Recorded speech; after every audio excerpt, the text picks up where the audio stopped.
La température du Soleil est de 5750 Kelvin, on donne son rayon de 6,9 exposant 8 mètres.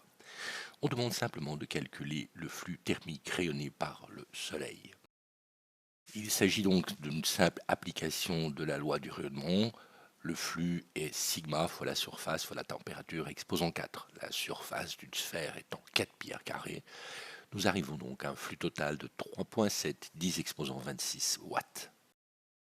On demande ensuite quelle est la densité de flux thermique, c'est-à-dire le nombre de watts par mètre carré, reçu sur une orbite où se trouve la Terre, c'est-à-dire à une distance de 1,5 10 exposant 8 km.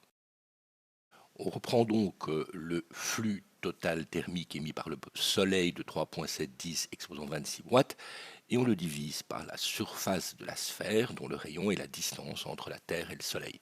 On obtient ainsi une densité de flux en watts par mètre carré égale à 1311,51. On demande ensuite de déterminer approximativement la température de la Terre, en sachant que tout ce qu'elle reçoit doit être évidemment réémis. Il y a une densité de flux de 340 watts par mètre carré, ce qui permet de trouver la température de la Terre, suivant la loi que la densité de flux est sigma fois la température exposant 4.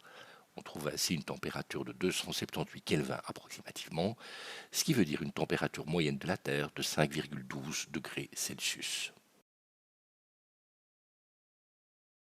On demande de déterminer le flux thermique reçu par toute la surface de la Terre.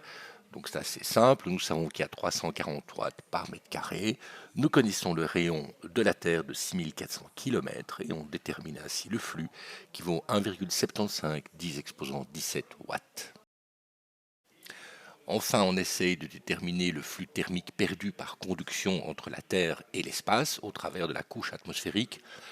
On suppose une température terrestre de 278 Kelvin, la température de l'espace étant mise à 0 Kelvin. Nous avons une épaisseur atmosphérique d'à peu près 10 km, c'est-à-dire 10 exposant 4 mètres, et la conductibilité thermique de l'atmosphère est estimée à 0,024 watts par mètre et par Kelvin. On peut donc déterminer ainsi le flux à travers la loi de conduction qui dit que flux égale K fois la surface fois la différence de température divisée par l'épaisseur, ce qui nous donne 3,43 10 exposant 11 watts.